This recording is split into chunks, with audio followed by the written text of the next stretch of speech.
पटना शहर अंतर्गत मीठापुर फ्लाईओवर से चिड़ियाटांड फ्लाईओवर वाया करबीघा जोड़ने हेतु फ्लाईओवर निर्माण का कार्य 292,74,04,000 रुपये मात्रा के अनुमानित लागत पर प्रथम पुनरीक्षित प्रशासनिक स्वीकृति दी गई। परिवहन विभाग का प्रस्ताव था जिसके अंतर्गत उत्सर्जन मानक भारत स्टेज 1 एवं पूर्व में उत्सर्जन मानक के अनुसार निर्मित सभी परिवहन और गैर परिवहन तथा उत्सर्जन भारत स्टेज 2 के अनुसार विनिर्मित सभी माध्यम और भारी माल यान यात्री मोटरयान को रजिस्ट्रीकृत स्क्रैपर के माध्यम से वाहन स्क्रैप कराकर निक्षेप प्रमाण पत्र सर्टिफिकेट और डिपॉजिट प्रस्तुत करने पर मोटर वाहन कर पर 50% की छूट दी जाएगी। मतलब जो भारत स्टेज 1 और भारत स्टेज 2 के जो सभी माध्यम की गाड़ियां हैं, अगर आप स्क्रैपर के माध्यम से स्क्रैप करके सर्टिफिकेट डिपॉजिट करेंगे तो 50% रजिस्ट्रेशन में छूट दी जाएगी। भारत निर्वाचन आयोग द्वारा मतदान केंद्र पर जो राज्य स्तरीय पदाधिकारी हैं, बीएलओ एवं बीएलओ सुपरवाइजर, उनका मानदेय बढ़ा दिया गया है। न्यूनतम वार्षिक पारिश्रमिक में प्रति बीएलओ 10,000 को बढ़ाकर 14,000 कर दिया है और प्रति बीएलओ सुपरवाइजर का 15,000 से बढ़ाकर 18,000 कर दिया गया। इसमें 90,712 बीएलओ कार्यरत हैं और 8,245 बीएलओ सुपरवाइजर कार्यरत है। इसमें 38,75,83,000 रुपये व्यय होंगे।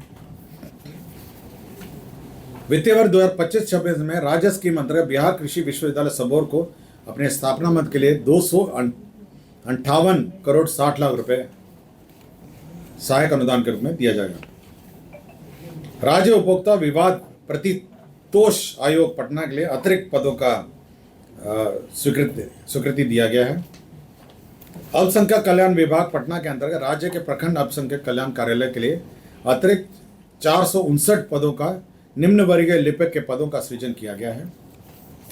बिहार विधान मंडल सदस्यों का वेतन भत्ता एवं पेंशन नियमावली 2006 के नियम 14 में संशोधन किया गया है। इसमें जो राशि दी जाती थी 8,300 रुपये प्रति माह की दर से दूरभाष, मोबाइल, इंटरनेट की भत्ता, पहले ही इनको विपत्र प्रस्तुत किए जाने थे, अब ये विपत्र प्रस्तुत नहीं किए जाएंगे और एक मुश्त राशि ये दे दी जाएगी। श्री निशित वर्मा बप्र से अपर सचिव मंत्रिमंडल सचिवालय विभाग को 2 वर्षों के लिए संविदा पर नियुक्त किया गया है।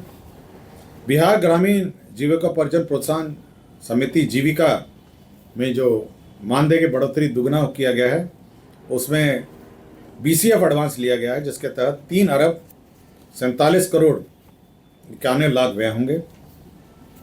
सामान्य प्रशासन विभाग की अधिसूचना संख्या 2492 दिनांक 30/11/2005 द्वारा अधिसूचित बिहार वाहन चालक भर्ती एवं सेवा शर्त नियमावली 2005 को निरसित करते हुए बिहार वाहन चालक भर्ती एवं सेवा शर्त नियमावली 2025 को अधिसूचित किया गया है। गोपालगंज जिला अंतर्गत अंचल कटैया मौजा बैरिया में थाना संख्या 72 में 6.94 एकड़ भूमि सशुल्क आधार पर बियाडक को स्थानांतरित किया गया और राज्य में के अंतर्गत अवस्थित निजी चिकित्सा महाविद्यालय में डीम्ड विद्यालय में स्नातक और स्नातकोत्तर पाठ्यक्रम में 50% सीटों पर नामांकन हेतु सरकारी चिकित्सा महाविद्यालय के लिए निर्धारित शुल्क के अनुरूप शुल्क निर्धारण करने के निर्णय को माननीय उच्च न्यायालय पटना द्वारा दिनांक 5/8/2025 को पारित न्यायाधीश के आलोक में स्थगित करने का निर्णय लिया गया। इसकी संतुष्टि की गई। धन्यवाद। कुल 30 एजेंडे पे निर्णय हुए हैं। धन्यवाद। लोक नायक जयप्रकाश नारायण के नेतृत्व में दिनांक 18 मार्च 74 से 21 मार्च 77 तक की अवधि में हुए आंदोलन में मीसा और DIR के अधीन 1 माह से 6 माह एवं 6 माह से अधिक अवधि तक जेल में बंद रहे व्यक्तियों को जेपी समान पेंशन में बढ़ोतरी की गई है। इसमें जो पेंशन की बढ़ोतरी है 7,500 रुपये की जगह 15,000 रुपये भुगतान होंगे और 15,000 रुपये के स्थान पर 30,000 रुपये भुगतान होंगे। मीसा DIR के मामले में 6 माह से कम कारावधि के लिए 7,500 दिए जा रहे थे, अब इसको 15,000 दिए जाएंगे और 6 माह से अधिक कारावधि के लिए 15,000 रुपये पहले दिए जा रहे थे, अब वो 30,000 रुपये हो जाएंगे। राज्य में जितने भी हमारे जिला समाहरणालय है वहाँ नागरिक सुविधा अनुकूल बुनियादी ढांचे यथा प्रतीक्षालय, पेयजल पेयजल, शौचालय, दीदी की रसोई आदि की सुविधा उपलब्ध होगी। तो इसका निर्णय लिया गया है। नगर विकास एवं आवास विभाग ने पटना क्लस्टर में एकत्रित ठोस अपशिष्ट प्रबंधन हेतु प्रस्ताव लाया गया, जिसके अंतर्गत 514 करोड़ 59 लाख रुपए पीपीपी मोड में व्यय होंगे। इसमें 30% तक भारत सरकार जो पीपीपी का वीजीएफ फंडिंग करेगी और उसके जो ज़्यादा होगा तो बिहार सरकार को वहन करना पड़ेगा। इस परियोजना में 15 मेगावाट कचरे से विद्युत की आपूर्ति होगी। 100 टीपीडी का बायो मिथिनेशन प्लांट होगा और 800 टीपीडी का मटेरियल रिकवरी फैसिलिटी प्लांट होगा। 700 टीपीडी का कंपोस्ट प्लांट होगा और 325 टीपीडी का वैज्ञानिक लैंडफिल सुविधा लगाए जाना है। तो ये पीपीपी मोड में पटना जो क्लस्टर है उसमें integrated solid waste management project का स्वीकृति दिया गया है। राज्य में शिक्षा विभाग का प्रस्ताव थे, 2 प्रस्ताव थे। आपको याद होगा पिछले मंत्रिपरिषद में हम लोगों ने 9 से 12 क्लास के बच्चों को 1 अप्रैल से 31 जुलाई तक की अवधि में जो 75% उपस्थिति होगी उनको डीबीटी का लाभ दिया जाएगा, जिसमें छात्रवृत्ति और यूनिफॉर्म का है। उसी प्रकार 1 से 8 कक्षा में जो छात्र होंगे उनको यही सुविधा दी जाएगी। ये 1 अप्रैल से 31 जुलाई तक जिनकी उपस्थिति 75% उपस्थिति होगी उनको डीबीटी का लाभ दिया जाएगा। पशु एवं मत्स्य संसाधन विभाग में ये पशु अस्पतालों का निर्माण नाबार्ड में RIDF मद से करने का निर्णय लिया गया। इसमें 19 जिला स्तरीय संसाधन एवं प्रशिक्षण केंद्र का भवन निर्माण होगा। 2 अनुमंडलीय पशु चिकित्सालय भवन का निर्माण होगा और 4 प्रथम वर्गीय पशु चिकित्सालय भवनों का निर्माण होगा। इसके अंतर्गत 219 करोड़ 31 लाख 75 हजार व्यय होंगे। कृषि रोड मैप के अंतर्गत राज्य में किसानों को रियल टाइम में कृषि विभाग की योजनाओं का लाभ पहुंचाने, डिजिटल क्रॉप सर्वे के आधार पर मौसमवार, फसलवार आच्छादन, उत्पादन एवं उत्पादकता का पुनर्अनुमान, किसान आधारित सेवाओं के लिए नवाचार, प्रौद्योगिकियों का समावेश तथा कृषि संबंध क्षेत्रों के लिए डेटाबेस का एकत्रित करने के लिए एक नया डायरेक्टरेट का गठन करने का निर्णय लिया गया है। कृषि विभाग के अधीन डिजिटल कृषि निदेशालय का गठन, एक नया निदेशालय का गठन किया जाएगा, डिजिटल कृषि निदेशालय। विज्ञान एवं प्रौद्योगिकी विभाग के अंतर्गत जिला गया में संचालित गया अभियंत्रण महाविद्यालय गया परिसर में वास्तुकला आर्किटेक्ट विभाग का भवन, अतिरिक्त 300 बेड का एक बालक छात्रावास, 200 बेड का बालिका छात्रावास निर्माण करने का निर्णय लिया गया।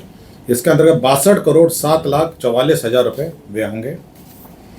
पटना जिला अंतर्गत पुनपुन पिंडदान स्थल पर लक्ष्मण झूला के समतुल्य रेलवे पुल के बगल में पुनपुन नदी पर बचाव कार्य सहित केबल सस्पेंशन पुनर्निर्माण कार्य किया जा रहा है। इसके अंतर्गत प्रथम पुनरीक्षित प्राकृत राशि की स्वीकृति दी गई। अब ये 82 करोड़ 99 लाख 48 हजार रुपये का होगा। मंत्रिपरिषद में 30 एजेंडों पर निर्णय हुआ है, 30। सबसे पहले जो महत्वपूर्ण एजेंडे हैं उसमें 6 औद्योगिक क्षेत्र के बारे में निर्णय लिए गए हैं। इसमें 5 नए औद्योगिक क्षेत्र गठन का निर्णय लिया गया है और एक पुराना जो औद्योगिक क्षेत्र है उसका विकास का है। सबसे पहले जो औद्योगिक क्षेत्र है वो है बेगूसराय जिला अंतर्गत अंचल बेगूसराय के मौजा कुसमौत थाना संख्या 334 में। इसमें 991 एकड़ 991 एकड़ भूमि का अधिग्रहण करने का निर्णय लिया गया है और इसमें 3 अरब 51 करोड़ 59 लाख 76,345 रुपये का व्यय होगा। तो बेगूसराय में 991 एकड़ भूमि का नए औद्योगिक क्षेत्र के लिए अधिग्रहण किया जाएगा और इसमें 3 अरब 51 करोड़ 59 लाख 76,345 रुपये व्यय होंगे। पटना जिला अंतर्गत यह नया औद्योगिक क्षेत्र है। जिला अंतर्गत अंचल बख्तियारपुर के मौजा सैदपुर थाना नंबर 170। इसमें 500 एकड़ भूमि का आधारभूत संरचना विकास प्राधिकार के माध्यम से अधिग्रहण किया जाएगा। इसमें 2 अरब 19 करोड़ 34 लाख 84,930 रुपये व्यय होंगे।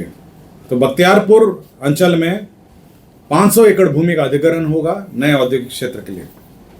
सिवान जिला अंतर्गत अंचल मैरवा के अंतर्गत मौजा अटवा थाना नंबर 45, इसके अंतर्गत 167 एकड़ भूमि का अधिग्रहण होगा। इसके अंतर्गत रुपए 1,13,92,24,000 रुपये इसमें व्यय होंगे। 167 एकड़ भूमि इसमें का अधिग्रहण होगा। सहरसा जिला अंतर्गत अंचल कहरा मौजा बनगांव थाना नंबर 137, इसमें 420 एकड़ भूमि का अधिग्रहण होगा आधारभूत संरचना विकास प्राधिकार के माध्यम से, और रुपए 88,01,13,847 रुपये इसमें व्यय होंगे। तो सहरसा जिला अंतर्गत अंचल कहरा मौजा बनगांव, यहाँ पे नया औद्योगिक क्षेत्र बनेगा। मधेपुरा जिला अंतर्गत अंचल ग्वालपाड़ा के मौजा विश्वाड़ी में रकबा 143 एकड़ और अन्य भूमि सब मिला के 548 एकड़ कुल भूमि आधारभूत संरचना विकास प्राधिकार द्वारा अधिग्रहण किया जाएगा। इसके अंतर्गत 41,26,01,00,000 रुपये मात्र व्यय किए जाएंगे। ये मधेपुरा का नया औद्योगिक क्षेत्र होगा। वित्तीय वर्ष 2025-26 में अमृतसर कोलकाता और औद्योगिक कॉरिडोर परियोजना, ये पुरानी परियोजना है, ये डोबी के पास है, के तहत integrated manufacturing cluster IMC Dobby गया के भौगोलिक क्षेत्र विस्तार हेतु वन भूमि के समतुल्य रैयती एवं अनाबाद बिहार सरकार के सर्वेक्षित भूमि अंचल मोहनपुर के विभिन्न मौजा 700 एकड़ तथा अंचल फतेहपुर के विभिन्न मौजा में 600 एकड़ अर्थात कुल समेकित भूमि रकबा 1,300 एकड़ का आधारभूत संरचना विकास प्राधिकार के माध्यम से अधिग्रहण किया जाएगा। इसमें 4,16,00,00,000 व्यय होंगे। उद्योग विभाग ने एक औद्योगिक इकाई को क्लियरेंस दिया है, जिसमें मेसर्स मां प्रभावती टेक्सटाइल मिल्स यह polar fleece blanket cover bedsheet casement बनाएगा, और इसमें कुल राशि जो है निवेश जो है 35,14,93,000 रुपये इसमें व्यय होंगे। तो ये नए औद्योगिक इकाई को क्लियरेंस मिला है।